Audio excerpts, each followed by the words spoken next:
ਸਭ ਨੂੰ ਜੈਮਸੀ ਦੀ ਜੈਮਸੀ ਦੀ ਜੈਮਸੀ ਦੀ ਪਤਕਵਾਲ ਜੀ। ਆਪਾਂ ਬਾਈਬਲ ਸਟੱਡੀ ਸ਼ੁਰੂ ਕਰਨ ਲੱਗੇ ਹਾਂ ਜੀ। ਆਮੇਨ।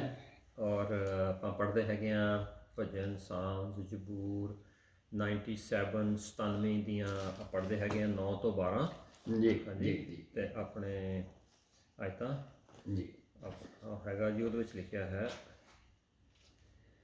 ਹਾਲੇਲੂਇਆ ਜ਼ਬੂਰ, ਸਾਮਸ, ਭਜਨ 97 ਹਾਂਜੀ ਜੀ 97 97 ਉਹਦਾ 9 ਤੋਂ 12 ਇਸ ਤਰ੍ਹਾਂ ਹੈ। ਹੇ ਹਾਲੇਲੂਇਆ ਯਹੋਵਾ,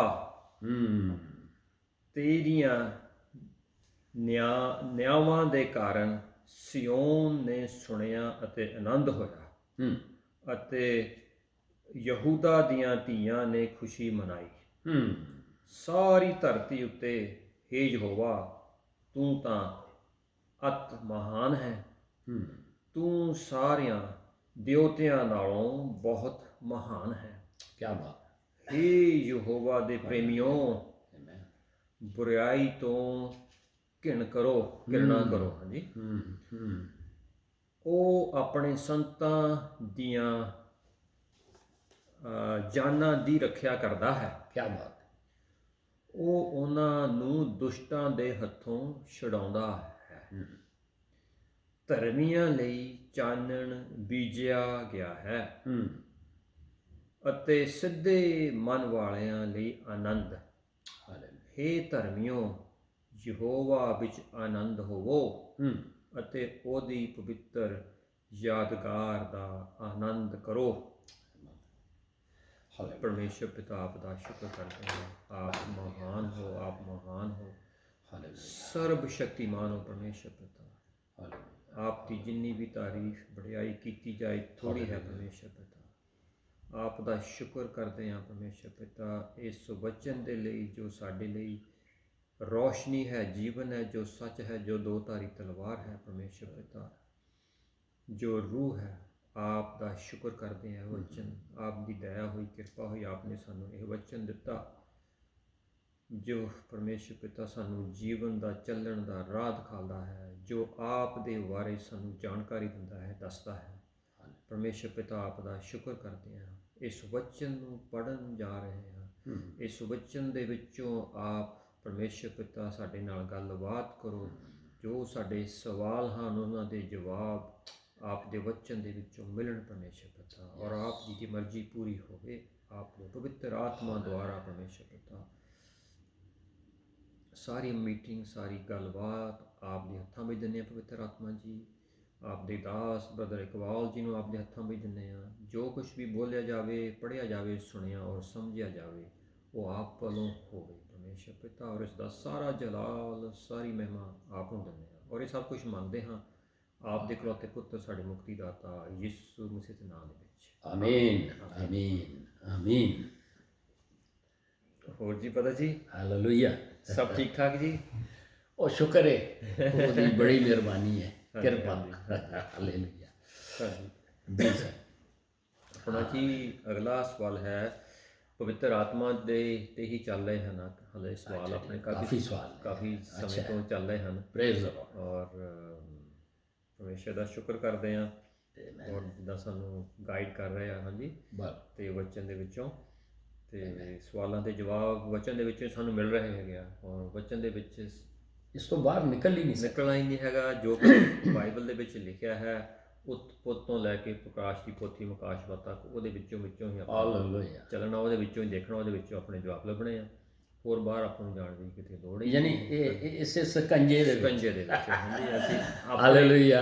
ਆਪਾਂ ਆਪਣੇ ਖਿਆਲ ਨਹੀਂ ਦੱਸਣੇ, ਕਿਸੇ ਹੋਰ ਦੇ ਖਿਆਲ ਨਹੀਂ ਦੱਸਣੇ, ਸਿਰਫ ਜੋ ਬਾਈਬਲ 'ਚ ਲਿਖਿਆ ਉਹ ਦੱਸਣਾ। ਹਾਂਜੀ ਸ਼ੁਕਰ। ਹਾਂਜੀ। ਅਤੇ ਜੀ ਆਪਣੇ ਜੀ ਅਗਲਾ ਸਵਾਲ ਹੈ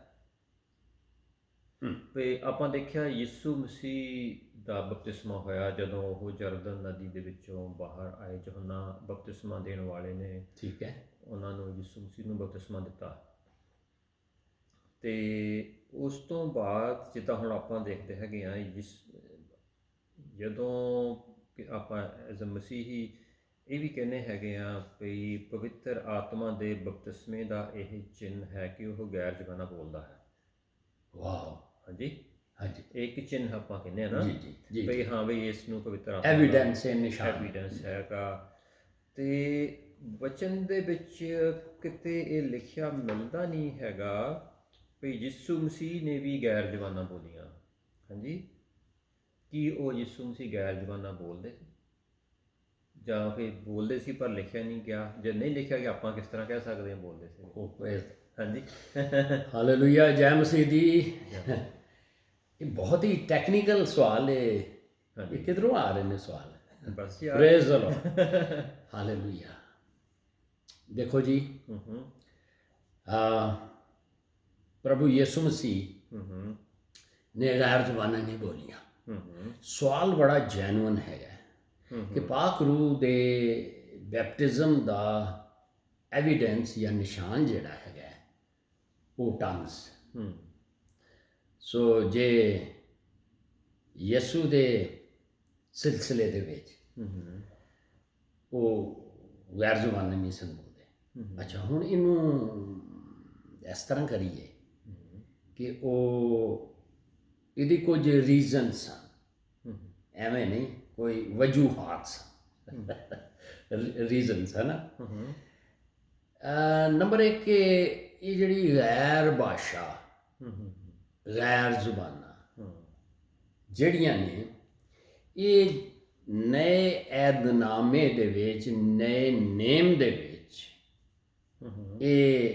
ਇਹਨੂੰ ਕਹਿ ਲਓ ਕਿ ਇਹ ਮਖਸੂਸ ਕੀਤੀਆਂ ਗਈਆਂ ਸਨ ਜਾਂ ਇਹ ਨਏ ਨੇਮ ਦੇ ਲਈ ਰਿਜ਼ਰਵਡ ਸਨ। ਠੀਕ ਹੈ, ਇਹਨੂੰ ਕਹਿ ਲਓ। ਖੁਦਾਵੰਦ ਯਿਸੂ ਮਸੀਹ ਦੇ ਸਵਰਗਾਂ ਤੇ ਜਾਣ ਤੋਂ ਬਾਅਦ ਇਹ ਬਾਈਬਲ ਦੇ ਗੋਡ ਦਾ ਪਲਾਨ, ਪਰਮੇਸ਼ਵਰ ਦਾ ਇਹ ਸੀ, ਕਿਉਂਕਿ ਦੇਖੋ ਉਹਦੀ ਵਜ੍ਹਾ ਇਹ ਸੀ ਕਿ ਇਹ ਜਿਹੜੀਆਂ ਗੈਰ ਭਾਸ਼ਾ ਨੇ ਇਹ ਇਸ ਗੱਲ ਦੀ ਕਨਫਰਮੇਸ਼ਨ ਦੇ ਲਈ ਸੀ ਕਿ ਪਵਿੱਤਰ ਆਤਮਾ ਆਪਣੇ ਤਖਤ ਨਸ਼ੀਨ ਹੋ ਜਾਏਗਾ। ਫਿਰ ਇਹ ਗੈਰ ਜ਼ੁਬਾਨਾਂ ਜਿਹੜੀਆਂ ਸਨ ਇਹ ਉਹਦੀ ਕਨਫਰਮੇਸ਼ਨ ਹੈ। ਯਾਨੀ ਦੂਸਰੇ ਲਫ਼ਜ਼ਾਂ 'ਚ ਅਸੀਂ ਕਹਿ ਲਈਏ ਕਿ ਜਿਹੜੀ ਹੈ ਨਾ ਪਾਕ ਰੂਹ ਦੀ ਜਿਹੜੀ ਫੁੱਲ ਮਿਨਿਸਟਰੀ ਦੀ ਗੱਲ ਕਰ ਰਹੇ ਹਾਂ। ਜਦੋਂ ਚੇਲਿਆਂ ਦੇ ਕਰਤੱਵ ਦਾ ਬੁੱਕ ਆਫ ਐਕਟਸ ਅਮਾਲ 2 ਦੇ ਵਿੱਚ ਪਵਿੱਤਰ ਆਤਮਾ ਜਿਹੜਾ ਹੈ ਉਹ ਇਸ ਧਰਤੀ ਉੱਤੇ ਆਪਣੇ ਤਖਤ ਉੱਤੇ ਬਹਿ ਗਿਆ। ਯਾਨੀ ਹੁਣ ਇਹਦੀ ਫੁੱਲ ਮਿਨਿਸਟਰੀ ਉਦੋਂ ਹੋਈ ਜਦੋਂ ਪ੍ਰਭੂ ਯਿਸੂ ਮਸੀਹ ਜਿਹੜੇ ਨੇ ਉਹ ਜ਼ਿੰਦਾ ਹੋਏ ਮੁਰਦਿਆਂ ਵਿੱਚੋਂ, ਔਰ 40 ਦਿਨ ਰਾਤ ਇੱਥੇ ਰਹਿਣ ਦੇ ਬਾਅਦ ਉਹ 40ਵੇਂ ਦਿਨ ਅਸੈਂਡ ਹੋ ਗਏ, ਸਾਊਦ ਫਰਮਾ ਲਿਆ, ਚੁੱਕੇ ਗਏ, ਔਰ ਫਿਰ ਪਿਤਾ ਦੇ ਸੱਜੇ ਹੱਥ ਤੇ ਬੈਠ ਕੇ ਉਹਨਾਂ ਨੇ ਪਿਤਾ ਕੋਲੋਂ ਪਵਿੱਤਰ ਆਤਮਾ ਘੱਲ ਦਿੱਤਾ। ਹੁਣ ਪ੍ਰਭੂ ਯਿਸੂ ਮਸੀਹ, ਇਹ ਬੜੀ ਵਧੀਆ ਗੱਲ ਹੈ ਸੋ ਕਿ ਸੰਤ ਯਹੋਨਾ 14 ਦੀ 16 ਤੇ 17 ਆਇਤ ਤੁਸੀਂ ਪਲੀਜ਼ ਪੜ੍ਹੋ ਕਿ ਪਵਿੱਤਰ ਆਤਮਾ ਜਿਹੜਾ ਸੀ ਉਹ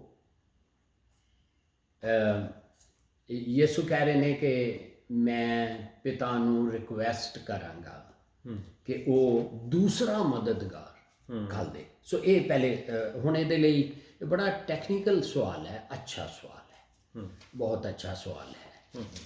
ਸੋ ਇਹਦੇ ਵਿੱਚ ਤੁਸੀਂ ਜਿੰਨੇ ਸਵਾਲ ਕਰ ਸਕਦੇ ਹੋ ਸਾਨੂੰ, ਮਤਲਬ ਇਹ ਤੁਹਾਡੇ ਕੋਲ ਇਹ ਜਿਨ੍ਹਾਂ ਨੇ ਵੀ ਸਵਾਲ ਘੱਲੇ ਨੇ ਇਹ ਉਹਨਾਂ ਸੋਚ ਸਮਝ ਕੇ ਔਰ ਬੜਾ ਅੱਛਾ ਕੀਤਾ ਹੈ।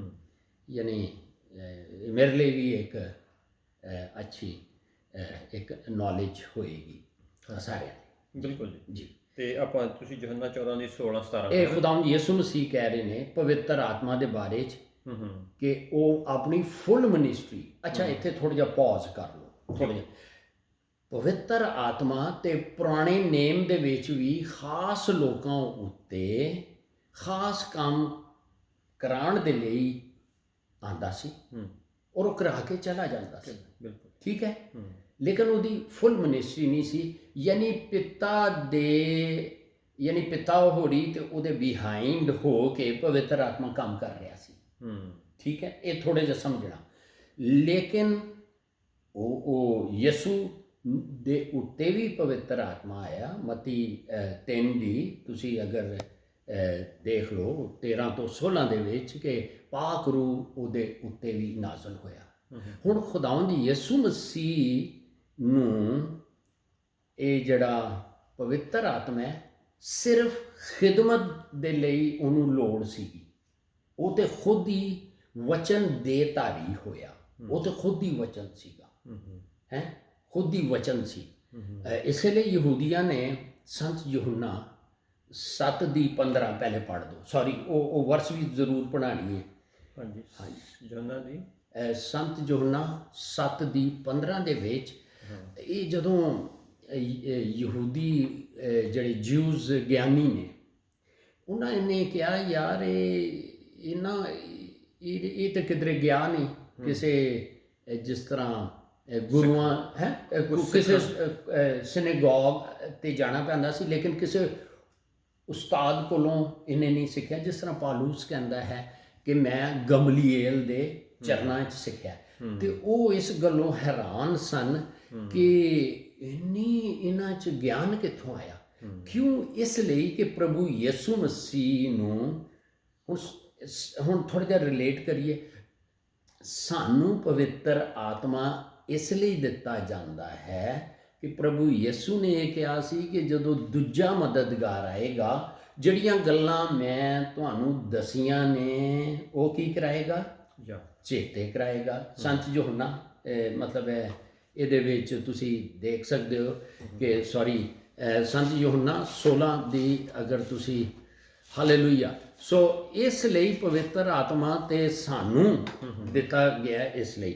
ਅੱਛਾ, ਹੁਣ ਅਸੀਂ ਉਸ ਤੇ ਆਪਣੀਆਂ ਆਇਤਾਂ ਰਹਿੰਦੀਆਂ ਸੀ 14 ਦੀ 16 17 ਫਿਰ 7 ਦੀ 5। ਹਾਂਜੀ, ਤੇ 14 ਦੀ ਇੱਕ ਹੋਰ ਆਇਤਾਂ ਲਿਖ ਲਓ, 25 ਤੇ 26 ਆਇਤ। 14 ਦੀ 25 ਤੇ 26। ਹਾਂ, ਅਸਲ ਵਿੱਚ ਇਸ ਲਈ ਕਿ ਪਵਿੱਤਰ ਆਤਮਾ ਸਾਨੂੰ ਜਿਸ ਤਰ੍ਹਾਂ ਅਸੀਂ ਸੋਚ ਰਹੇ ਹਾਂ ਕਿ ਸਾਨੂੰ ਪਵਿੱਤਰ ਆਤਮਾ ਜਦੋਂ ਬਪਤਿਸਮਾ ਹੁੰਦਾ ਹੈ, ਗੱਲ ਟੰਗਸ ਦੀ ਹੋ ਰਹੀ ਹੈ, ਉਹ ਇਸ ਲਈ ਦਿੱਤਾ ਜਾਂਦਾ ਹੈ ਕਿ ਜਾਂ ਪਵਿੱਤਰ ਆਤਮਾ ਹਰ ਇੱਕ ਦੇ ਅੰਦਰ ਵਾਸ ਇਸ ਲਈ ਕਰਦਾ ਹੈ ਕਿ ਉਹ ਇਹ ਕਲਾਮ ਦੀਆਂ ਗੱਲਾਂ ਯਿਸੂ ਕਹਿੰਦਾ ਹੈ ਜਿਹੜੀਆਂ ਗੱਲਾਂ ਮੈਂ ਤੁਹਾਨੂੰ ਦੱਸੀਆਂ ਨੇ ਉਹ ਸਮਝਾਏਗਾ। ਹੁਣ ਉੱਥੇ ਫਿਰ ਥੋੜ੍ਹਾ ਜਿਹਾ ਚੱਲੇ ਜਾਂਦੇ ਆ ਯਹੋਨਾ 7:15 ਦੇ ਵਿੱਚ ਉਹਨਾਂ ਸਵਾਲ ਕੀਤਾ ਇਹਨੂੰ ਕਿੱਥੋਂ ਸਮਝ ਆ ਰਹੀ ਹੈ, ਠੀਕ ਹੈ। ਲੇਕਿਨ ਯਸਾਇਆ 54 ਦੀ 13 ਵਿੱਚ ਲਿਖਿਆ ਹੈ, ਇਹ ਖੁਦਾਵੰਦ ਯਿਸੂ ਮਸੀਹ ਨੇ ਦੱਸਿਆ ਹੈ ਕਿ ਬਈ ਤੁਹਾਡੇ ਬੱਚੇ ਜਵਾਕ ਤੁਹਾਡੇ ਪਰਮੇਸ਼ਵਰ ਕੋਲੋਂ ਤਾਲੀਮ ਪਾਣਗੇ, ਯਾਨੀ ਉਹਨਾਂ ਪਰਮੇਸ਼ਵਰ ਉਹਨਾਂ ਨੂੰ ਇਹ ਦੱਸੇਗਾ। ਯਾਨੀ ਜਿਵੇਂ ਮੈਂ ਦੱਸਿਆ ਓਲਡ ਟੈਸਟਮੈਂਟ ਵਿੱਚ ਪਿਤਾ ਪਰਮੇਸ਼ਵਰ ਤੇ ਬਿਹਾਈਂਡ ਹੋ ਕੇ ਪਵਿੱਤਰ ਆਤਮਾ ਕੰਮ ਕਰਦਾ ਸੀ, ਠੀਕ ਹੈ ਨਾ।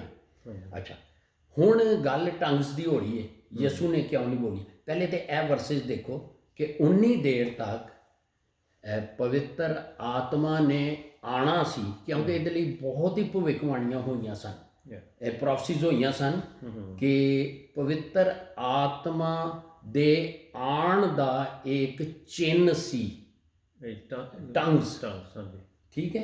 ਕਿਉਂਕਿ ਪਵਿੱਤਰ ਆਤਮਾ ਕਿੱਥੇ ਆਇਆ? ਚੇਲਿਆਂ ਦੇ ਕਰਤੱਵ ਤੇ ਉਹਦੀ ਦੂਸਰੇ ਪਾਰਟ ਵਿੱਚ ਇਹ ਫੁੱਲ ਤੌਰ ਤੇ ਹੁਣ ਆਪਣੀ ਮਿਨਿਸਟਰੀ 'ਚ ਉਤਰ ਰਿਹਾ। ਸੋ ਟੰਗਸ ਇਹ ਪਵਿੱਤਰ ਆਤਮਾ ਦੀ ਮਿਨਿਸਟਰੀ ਦੀ ਕਨਫਰਮੇਸ਼ਨ ਕਰਦੇ ਨੇ ਕਿ ਲਓ ਜੀ ਇਹ ਪੱਕਾ ਯਕੀਨ ਹੈ ਕਿ ਉਹ ਆਪਣੇ ਸਗਾਸ਼ਣ ਉੱਤੇ ਬਹਿ ਗਿਆ, ਤਖਤ ਨਸ਼ੀਨ ਹੋ ਗਿਆ। ਸੋ ਉਹ ਦੇਖ ਲਓ ਕਿ ਪ੍ਰਭੂ ਯਿਸੂ ਮਸੀਹ ਨੇ ਕਿਸ ਤਰ੍ਹਾਂ ਕਿਹਾ ਹੈ।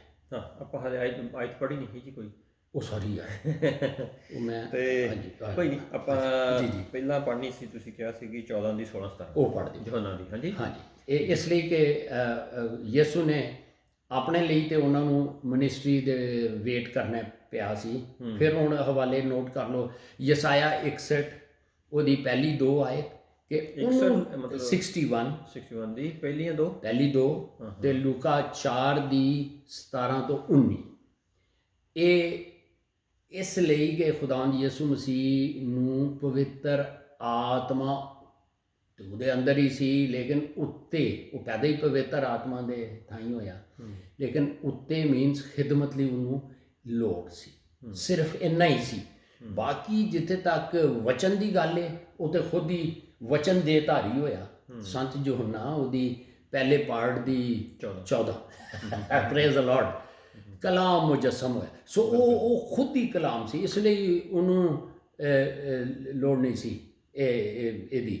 ਸੋ ਗੱਲ ਟੰਗਸ 'ਤੇ ਆ ਜਾਂਦੇ ਆ। ਸੋ ਪਹਿਲੀ ਚੀਜ਼ ਅਸਾਂ ਇਹ ਦੇਖ ਲਈ ਕਿ ਟੰਗਸ ਜਿਹੜੀਆਂ ਨੇ ਉਹ ਪਵਿੱਤਰ ਆਤਮਾ ਦੇ ਇਸ ਸੰਸਾਰ ਵਿੱਚ ਪੂਰੀ ਮਿਨਿਸਟਰੀ ਦੇ ਲਈ ਸਨ, ਕਿ ਜਦੋਂ ਉਹ ਲੋਕ ਬੋਲਣਗੇ ਇਹਦਾ ਮਤਲਬ ਹੈ ਕਿ ਪਾਕ ਰੂਹ ਆਪਣੇ ਸਿਕਾਸ਼ਨ 'ਤੇ ਬਹਿ ਗਿਆ। ਸੋ ਯਿਸੂ ਨੇ ਕਿਹਾ ਜੀ, ਹਾਲੇਲੂਇਆ। ਠੀਕ ਹੈ ਜੀ। ਆਪਾਂ ਪੜ੍ਹਦੇ ਹਾਂ ਜੀ ਯੋਹਨਾ ਦੀ ਇੰਜੀਲ 14 ਦੀ 16-17 ਜੀ ਸਰ, ਪਹਿਲਾਂ ਇਹ ਪੜ੍ਹ ਲਈਏ। ਹਾਂਜੀ, ਇਹਦੇ ਵਿੱਚ 16-17 ਦੇ ਵਿੱਚ ਇਸ ਤਰ੍ਹਾਂ ਲਿਖਿਆ ਹੈ ਜੀ, ਯਿਸੂ ਮਸੀਹ ਕਹਿ ਰਹੇ ਹੈਗੇ ਨਾ, ਕਹਿੰਦੇ ਹੈਗੇ, ਅਤੇ ਮੈਂ ਆਪਣੇ ਪਿਤਾ ਤੋਂ ਮੰਗਾਂਗਾ ਅਤੇ ਉਹ ਤੁਹਾਨੂੰ ਦੂਜਾ ਸਹਾਇਕ ਬਖਸ਼ੇਗਾ ਕਿ ਉਹ ਸਦਾ ਤੁਹਾਡੇ ਸੰਗ ਰਹੇ, ਅਰਥਾਤ ਸਚਾਈ ਦਾ ਆਤਮਾ, ਜਿਸ ਨੂੰ ਜਗਤ ਨਹੀਂ ਪਾ ਸਕਦਾ, ਕਿਉਂ ਜੋ ਉਹ ਉਸ ਨੂੰ ਵੇਖਦਾ ਨਹੀਂ ਨਾ ਉਸ ਨੂੰ ਜਾਣਦਾ ਹੈ। ਤੁਸੀਂ ਉਸ ਨੂੰ ਜਾਣਦੇ ਹੋ ਕਿਉਂਕਿ ਕਿਉਂਕਿ ਉਹ ਤੁਹਾਡੇ ਸੰਗ ਰਹਿੰਦਾ ਹੈ ਅਤੇ ਤੁਹਾਡੇ ਵਿੱਚ ਹੋਵੇਗਾ। ਓਕੇ, ਇੱਕ ਤੇ ਇਹ ਵੇ। ਇਸੇ ਤਰੀਕੇ ਨਾਲ ਚੇਲਿਆਂ ਦੇ ਕਰਤੱਵ 2 ਦੀ 33 ਦੇ ਵਿੱਚ ਵੀ ਇਹ ਬਿਆਨ ਹੈ ਨਾ, ਤੇ ਇਹ ਸੇਮ ਚੀਜ਼ ਕਿ ਉਹ ਪਿਤਾ ਦੇ ਸੱਜੇ ਹੱਥ ਬਿਰਾਜਮਾਨ ਹੋ ਕੇ ਉਹਨੇ ਪਵਿੱਤਰ ਆਤਮਾ ਘੱਲ ਦਿੱਤਾ। ਅੱਛਾ, ਹੁਣ ਇਹ ਵਜ੍ਹਾ ਜਿਹੜੀ ਹੈ, ਇਹ ਇੱਕ ਤੇ ਇਹ ਵੀ ਹੈ, ਔਰ ਦੂਜੀ ਇਹ ਵੇ ਕਿ ਪਹਿਲਾ ਕਰੰਥੀਆਂ ਉਹਦੀ 14 ਦੀ 21 ਤੇ 22 ਦੇ ਵਿੱਚ ਇਹ ਜਿਹੜਾ ਕੀ ਕਹਿੰਦੇ ਨੇ, ਜਿਹੜੇ ਨਾਨ ਬਿਲੀਵਰਸ ਨੇ, ਅਵਿਸ਼ਵਾਸੀ, ਹਾਂਜੀ, ਅਵਿਸ਼ਵਾਸੀਆਂ ਲਈ ਇੱਕ ਚਿੰਨ੍ਹ ਹੈਗਾ। ਚਿੰਨ੍ਹ ਹੈ, ਬਿਲਕੁਲ। ਕਿਹੜਾ ਚਿੰਨ੍ਹ ਹੈ? ਗੈਰ ਜ਼ਬਾਨਾਂ ਨੇ, ਜਿਹੜਾ ਕਿ ਯਸਾਇਆ ਹਾਂਜੀ 28 ਦੀ 11 ਤੇ 12 ਦੇ ਵਿੱਚ ਸੀ ਕਿ ਇਹ ਇੱਕ ਚਿੰਨ੍ਹ ਉਹਨਾਂ ਲਈ ਹੈ ਕਿ ਪਵਿੱਤਰ ਆਤਮਾ ਜਿਹੜਾ ਗੈਰ ਜ਼ਬਾਨ ਵਿੱਚ ਬੋਲਦਾ ਹੈ, ਅਵਿਸ਼ਵਾਸੀਆਂ ਲਈ ਇਹ ਇੱਕ ਚਿੰਨ੍ਹ ਹੈਗਾ ਕਿ ਪਵਿੱਤਰ ਆਤਮਾ ਆ ਗਿਆ। ਠੀਕ ਹੈ, ਬਿਲਕੁਲ। ਯੂਐਲ 2:28 ਹੁਣ ਹਵਾਲੇ ਲਿਖਦੇ ਜਾਓ। ਯੂਐਲ 2:28 ਦੇ ਵਿੱਚ ਲਿਖਿਆ ਹੈ ਕਿ ਆਖਰੀ ਸਮੇਂ ਦੇ ਵਿੱਚ ਤੁਹਾਡੇ ਧੀਆਂ ਪੁੱਤਰ ਅਵੰਗ ਬਾਗ ਕਰਨਗੇ, ਪ੍ਰੋਫਸੀਜ਼ ਕਰਨਗੇ, ਬਜ਼ੁਰਗ ਜਿਹੜੇ ਨੇ ਉਹ ਡ੍ਰੀਮਸ ਵੇਖਣਗੇ, ਰੋਇਆ ਦੇਖਣਗੇ, ਹੈ ਨਾ।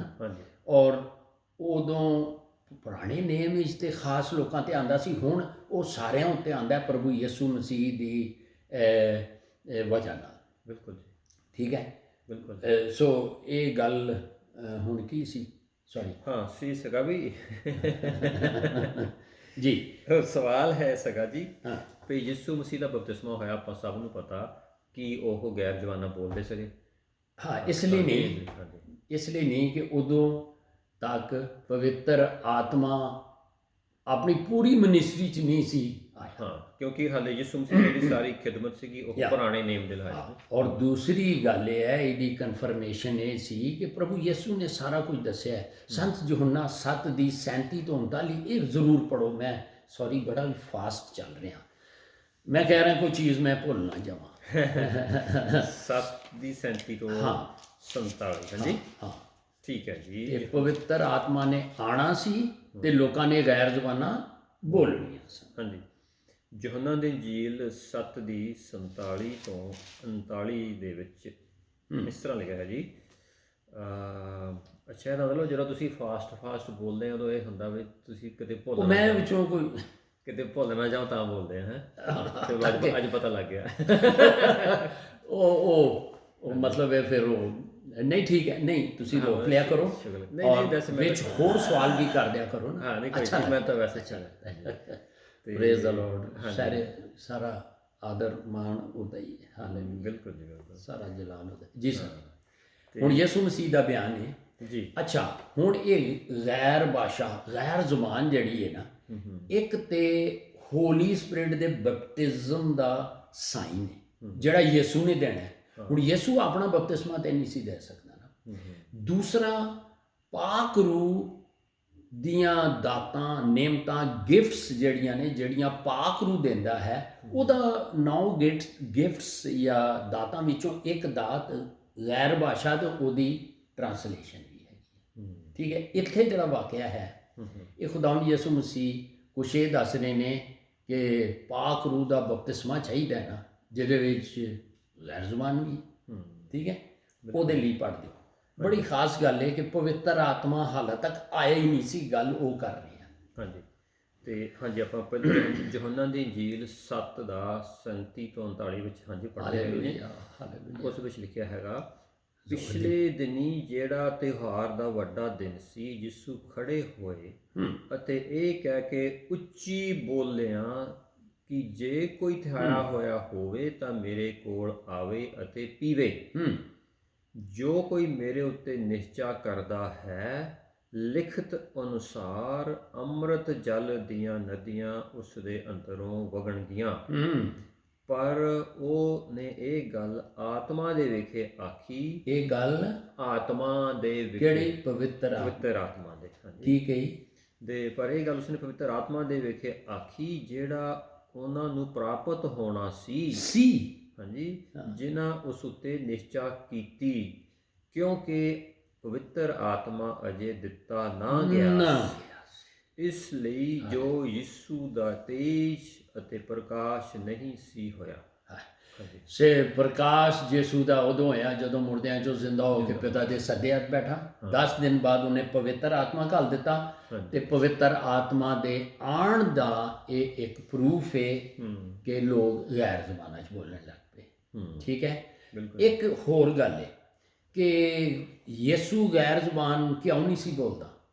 ਦੇਖੋ, ਇਹ ਦੂਸਰਾ ਜਿਹੜਾ ਰੀਜ਼ਨ ਜਾਂ ਹੋਰ ਰੀਜ਼ਨ ਅਸੀਂ ਇੱਕ ਇਹ ਵੀ ਹੈ ਕਿ ਗੈਰ ਜ਼ੁਬਾਨਾਂ ਜਿਹੜੀਆਂ ਨੇ, ਜਦੋਂ ਇੱਕ ਵਿਸ਼ਵਾਸੀ ਬੋਲਦਾ ਹੈ, ਉਹਦੀ ਐਡੀਫਿਕੇਸ਼ਨ ਜਾਂ ਉਹਦੀ ਬੜ੍ਹੋਤੀ ਲਈ ਹੁੰਦੀਆਂ ਨੇ, ਆਪਣੀ ਤਰੱਕੀ ਲਈ ਹੁੰਦੀਆਂ ਨੇ। ਯਾਨੀ ਪਹਿਲਾ ਕਰੰਥੀਆਂ 14 ਦੀ 4 ਆਇਤ ਵਿੱਚ ਕਿ ਜਿਹੜਾ ਗੈਰ ਭਾਸ਼ਾ 'ਚ ਬੋਲਦਾ ਹੈ ਉਹ ਆਪਣੀ ਤਰੱਕੀ ਕਰਦਾ ਹੈ। ਯਹੂਦਾ ਦਾ ਇੱਕ ਖੱਤ ਹੈਗਾ, ਹਾਂਜੀ ਉੱਥੇ, ਹਾਂਜੀ ਉਹ ਪਹਿਲਾ ਕਰੰਥੀਆਂ 4 ਦੀ ਕੀ ਸੀ? ਤੁਸੀਂ 14 ਦੀ 4 14 ਦੀ 4 ਉਹ ਲਿਖ ਰਹੇ ਨੇ। ਹਾਂਜੀ, ਓਕੇ। ਤੇ ਦੂਸਰਾ ਯਹੂਦਾ ਦਾ ਖੱਤ ਹੈ, ਪ੍ਰਕਾਸ਼ ਦੀ ਪੋਥੀ ਤੋਂ ਪਹਿਲੇ ਇੱਕੋ ਹੀ ਖੱਤ ਹੈਗਾ, ਲੈਟਰ। ਉਹਦੀ 20 ਤੇ 21 ਆਇਤ ਦੇ ਵਿੱਚ ਇਹ ਪਹਿਲੀ ਤੇ ਇਹ ਗੱਲ ਹੈ ਕਿ ਜੇ ਗੈਰ ਭਾਸ਼ਾ ਜਦੋਂ ਇੱਕ ਵਿਸ਼ਵਾਸੀ ਇਮਾਨਦਾਰ ਜਿਹੜਾ ਬੰਦਾ ਬੋਲਦਾ ਹੈ, ਉਹ ਡਿਵੋਸ਼ਨਲ ਹੈ, ਉਹ ਆਪਣੀ ਤਰੱਕੀ ਕਰਦਾ ਹੈ, ਕਲੀਸਿਆ ਦੀ ਤਰੱਕੀ ਹੁੰਦੀ ਹੈ। ਯਿਸੂ ਨੂੰ ਤੇ ਲੋੜ ਹੀ ਨਹੀਂ ਸੀ, ਕਿਉਂਕਿ ਉਹ ਆਪ ਹੀ ਜਿਹੜਾ ਸੀ ਦੇਹ ਧਾਰ ਕੇ ਆਇਆ ਸੀ, ਉਹਨੂੰ ਤੇ ਲੋੜ ਨਹੀਂ ਸੀ। ਠੀਕ ਹੈ, ਉਹਨੂੰ ਕਾਹਦੀ ਤਰੱਕੀ ਕਰਨੀ ਸੀ? ਹੁਣ ਦੇਖੋ, ਸਾਡਾ ਸਰੀਰ ਜਾਂ ਤੇ ਯਿਸੂ ਦੇ ਸਰੀਰ ਵਿੱਚ ਫਰਕ ਹੈਗਾ। ਸਾਡੇ ਸਰੀਰ ਦਾ ਮਟੀਰੀਅਲ ਹੋਰ ਹੈ। ਅਸੀਂ ਮਿੱਟੀ ਨਾਲ ਬਣੇ ਦੇ ਹਾਂ, ਇਹ ਮਿੱਟੀ ਨਾਲ ਬਣੇ ਆ, ਇਹ ਪਿੱਛੋਂ ਇਹਦੇ ਵਿੱਚ ਪਾਪ ਵੀ ਵਸਦਾ ਹੈ, ਮਾਂ ਪਿਓ ਤੋਂ ਪੈਦਾ ਹੋਇਆ। ਉਹਦਾ ਮਟੀਰੀਅਲ ਸਰੀਰ ਦਾ ਜਿਹੜਾ ਸੀ, ਅਬਰਾਨੀਆਂ 10 ਦੀ 5 ਵਿੱਚ ਲਿਖਿਆ ਹੈ ਕਿ ਉਹ ਮਟੀਰੀਅਲ ਹੀ ਹੋਰ ਸੀ, ਜਿਹਦੇ ਵਿੱਚ ਅਲਹੂਈਅਤ ਦੀ ਸਾਰੀ ਮਾਮੂਰੀ ਠਹਿਰ ਸਕਦੀ ਸੀ। ਯਾਨੀ ਇਫਸੀਆਂ 9 ਦੀ Ephesians chapter 2 ਦੇ ਵਿੱਚ, ਕਿਉਂਕਿ ਇਹ ਉਹਦਾ ਸੀ। Hallelujah, hallelujah, hallelujah, praise the Lord, praise the Lord ji. ਤੇ ਉਹਦੇ ਵਿੱਚ ਹਾਲੇਲੂਇਆ, ਸੋ ਉਹਦਾ ਮਟੀਰੀਅਲ ਹੋਰ ਸੀ ਜੀ। ਹੈ ਹਾਂਜੀ, ਇਬਰਾਨੀਆਂ ਤੁਸੀਂ ਕਹਿ ਰਹੇ ਆ ਜੀ, ਇਬਰਾਨੀਆਂ ਹੀਬਰੂ 10 ਦੀ 5। ਹਾਂਜੀ ਜੀ ਜੀ, ਹਾਂ ਜੀ ਜੀ। ਤੇ ਦੂਸਰੀ ਫਿਰ ਕੁਲਸੀਆਂ 2 ਦੀ 9 ਵੀ ਲਿਖ ਲਓ। ਇਹ ਜੀਸਸ ਦਾ ਮਟੀਰੀਅਲ ਸੀ। ਅਬਰਾਨੀਆਂ 10 ਦੀ 5 ਤੇ 6 ਉਹਦਾ ਮਟੀਰੀਅਲ ਹੋ 5 ਤੇ 6। ਹਾਂ, ਉਹ ਕਹਿੰਦਾ ਇਸ, ਅੱਛਾ ਸੌਰੀ ਪੜ੍ਹ ਦਿਓ, ਮੇਰਾ ਖਿਆਲ ਹੈ ਸਾਡੀ ਇਬਰਾਨੀਆਂ ਨਹੀਂ, ਹਾਂ ਅਬਰਾਨੀਆਂ, ਓਕੇ, ਇਬਰਾਨੀਆਂ 10 ਦੀ 5-6 ਵਿੱਚ, ਕਿਉਂਕਿ ਸਾਡੀ ਗੱਲ ਵਿੱਚ ਉਹ ਮਤਲਬ ਸ਼ਾਇਦ ਮਿਸ ਹੋ ਜਾਏ। ਠੀਕ ਹੈ, ਹਾਂਜੀ, ਇਸ ਵਿੱਚ ਲਿਖਿਆ ਹੈ ਇਸ ਲਈ ਉਹ ਸੰਸਾਰ ਵਿੱਚ ਆਉਂਦਾ ਹੋਇਆ ਆਖਦਾ ਹੈ। ਕੌਣ? ਪ੍ਰਭੂ ਯਿਸੂ। ਹਾਂ, ਬਲਿਦਾਨ ਅਤੇ ਭੇਟ ਤੂੰ ਨਹੀਂ ਚਾਹਿਆ, ਪਰ ਮੇਰੇ ਲਈ ਦੇਹ ਤਿਆਰ ਕੀਤੀ। ਹਾਂਜੀ, ਹੋਮ ਬਲੀ ਅਤੇ ਪਾਪ ਬਲੀ ਤੋਂ ਤੂੰ ਪਸੰਦ ਨਹੀਂ ਹੁੰਦਾ। ਹਾਂਜੀ, ਸੋ ਇਹ ਉਹ ਸਰੀਰ ਹੈ। ਇਸ ਲਈ ਯਿਸੂ ਨੂੰ ਅਸੀਂ ਹੁਣ ਆਪਣੀ ਤਰੱਕੀ ਕਰਨੇ ਆ। ਯਿਸੂ ਨੂੰ ਤੇ ਲੋੜ ਨਹੀਂ ਸੀ। ਕਿਉਂ? ਸਾਰਾ ਕੁਝ ਉਹਦੇ ਅੰਦਰ ਸੀ। ਉਹਦਾ ਸਰੀਰ ਦਾ ਮਟੀਰੀਅਲ ਹੋਰ ਸੀ, ਉਹਦੇ 'ਚ ਪਾਪ ਕੋਈ ਨਹੀਂ ਸੀ। ਅੱਛਾ, ਫਿਰ ਕੁਲਸੀਆਂ 2:9 ਪੜ੍ਹ ਦਿਓ। ਕਿਉਂਕਿ ਗੈਰ ਜ਼ੁਬਾਨ ਯਿਸੂ ਨੂੰ ਬੋਲਣ ਦੀ ਲੋੜ ਹੀ ਨਹੀਂ ਸੀ, ਕਿਉਂਕਿ ਇੱਕ ਵਜ੍ਹਾ ਅਸੀਂ ਚਰਚ ਨਾਲ ਰਿਲੇਟ ਕਰ ਰਹੇ ਹਾਂ ਕਿ ਭਾਈ ਉਹ ਸਾਨੂੰ ਕਾਹਦੇ ਲਈ, ਕਿ ਸਾਨੂੰ ਆਪਣੀ ਤਰੱਕੀ ਚਾਹੀਦੀ ਹੈ, ਐਡੀਫਿਕੇਸ਼ਨ ਚਾਹੀਦੀ ਹੈ, ਬੜੋਤੀ ਚਾਹੀਦੀ ਹੈ। ਅਸੀਂ ਆਪਣੇ ਆਪ ਨੂੰ ਮਜ਼ਬੂਤ ਕਰਨੇ ਆ ਟੰਗਸ ਵਿੱਚ, ਹੈ ਨਾ। ਤੇ ਯਿਸੂ ਨੂੰ ਇਹਦੀ ਜ਼ਰੂਰਤ ਨਹੀਂ ਸੀ। ਹਾਂਜੀ, ਤੇ ਹਾਂਜੀ ਕੁਲਸੀਆਂ 2:9 ਦੇ ਵਿੱਚ ਇਸ ਤਰ੍ਹਾਂ ਲਿਖਿਆ ਹੈ ਜੀ, ਕਿਉਂ ਜੋ ਪਰਮੇਸ਼ਰਤਾਈ ਦੀ ਸਾਰੀ ਭਰਪੂਰੀ ਹਾਂਜੀ ਉਸ ਵਿੱਚ ਦੇਹਧਾਰੀ ਹੋ ਕੇ ਵਸਦੀ ਹੈ। ਸੋ ਉਹਨੂੰ ਨਹੀਂ ਸੀ ਲੋੜ ਕਿ ਟੰਗਸ ਨਾਲ ਆਪਣੇ ਆਪ ਨੂੰ ਜਾਂ ਕਲੀਸਿਆ ਕਿਹੜੀ ਸੀ, ਇਸ ਸਰੀਰ ਨੂੰ ਬਿਲ ਕੇ। ਸੋ ਇਹ ਇੱਕ ਵਜ੍ਹਾ ਸੀ ਕਿ ਯਿਸੂ ਨੂੰ ਲੋੜ ਹੀ ਨਹੀਂ ਸੀ। ਠੀਕ ਹੈ। ਸੋ ਇਹ ਅਸਲ ਵਿੱਚ ਪਾਕ ਰੂਹ ਦੇ ਆਉਣ ਦਾ ਇੱਕ ਨਿਸ਼ਾਨ ਸੀ। ਜਦੋਂ ਇਹ ਅਵਿਸ਼ਵਾਸੀ ਜਿਹੜੇ ਨੇ ਨਾ, ਉਹ ਜਦੋਂ ਉਹਨਾਂ ਲਈ ਨਿਸ਼ਾਨ ਕੀ ਹੈ? ਪਵਿੱਤਰ ਆਤਮਾ ਆ ਗਿਆ। ਕਿਉਂਕਿ ਇਹ ਤਾਂ ਹੀ ਕੋਈ ਬੋਲੀ ਬੋਲਦਾ ਹੈ ਤੇ ਉਹ ਇਹੀ ਤਰਸਾਂਦੀ ਇਸ ਗੱਲ ਨੂੰ ਕਿ ਪਵਿੱਤਰ ਆਤਮਾ ਆ ਗਿਆ। ਸੋ ਇਹ ਜੇ ਗੱਲ, ਇਹਦੇ ਵਿੱਚ ਹੋਰ ਕੋਈ ਸਵਾਲ ਹੈ ਤੇ ਉਸ ਤਰ੍ਹਾਂ ਦੇਖ ਲੈਂਦੇ ਆ ਨਾ। ਇਸ ਲਈ ਯਿਸੂ ਨੂੰ ਨਹੀਂ ਸੀ ਲੋੜ। ਹਾਂ, ਨਹੀਂ ਬਸ ਠੀਕ ਹੈ ਜੀ। ਇੱਥੇ ਆਪਾਂ ਠੀਕ ਹੈ ਜੀ ਇਹ। ਹਾਂਜੀ, ਫਿਰ ਆਪਾਂ ਅਗਲਾ ਸਵਾਲ ਸ਼ੁਰੂ ਕਰਦੇ ਹਾਂ, ਫਿਨਿਸ਼ ਕਰਦੇ ਇੱਥੇ। ਪਰਮੇਸ਼ਰ ਪਿਤਾ ਆਪ ਦਾ ਸ਼ੁਕਰ ਕਰਦੇ ਹਾਂ ਇਸ ਵਚਨ ਦੇ ਲਈ, ਜੋ ਕੁਝ ਵੀ ਸੁਣਿਆ ਗਿਆ, ਪੜ੍ਹਿਆ ਗਿਆ, ਸਮਝਿਆ ਗਿਆ, ਆਪ ਨੇ ਸਾਡੇ ਨਾਲ ਗੱਲਬਾਤ ਕੀਤੀ ਪਵਿੱਤਰ ਆਤਮਾ ਦੁਆਰਾ, ਉਹ ਸਭ ਸਾਡੇ ਅੰਦਰ ਵਸ ਜਾਏ ਔਰ ਸਾਰੇ ਵਚਨ ਨੂੰ ਯਿਸੂ ਮਸੀਹ ਦੇ ਪਵਿੱਤਰ ਲਹੂ ਵਿੱਚ ਢੱਕਦੇ ਹਾਂ, ਪ੍ਰੋਟੈਕਟ ਕਰਦੇ ਹਾਂ, ਤਾਂ ਕਿ ਚੋਰ ਚੋਰੀ ਨਾ ਕਰ ਸਕੇ ਔਰ ਇਸ ਵਿੱਚ ਕੋਈ ਹੈਰਾਫੇਰੀ ਨਾ ਕਰ ਸਕੇ। ਔਰ ਜੋ ਵੀ ਇਸ ਨੂੰ ਸੁਣੇ ਪਰਮੇਸ਼ਰ ਪਿਤਾ ਉਹ ਬਰਕਤ ਪਾਵੇ। ਔਰ ਇਹ ਸਭ ਕੁਝ ਮੰਗਦੇ ਹਾਂ ਆਪ ਦੇ ਇਕਲੌਤੇ ਪੁੱਤਰ ਸਾਡੇ ਮੁਕਤੀਦਾਤਾ ਯਿਸੂ ਮਸੀਹ ਦੇ ਨਾਮ ਵਿੱਚ। ਆਮੀਨ।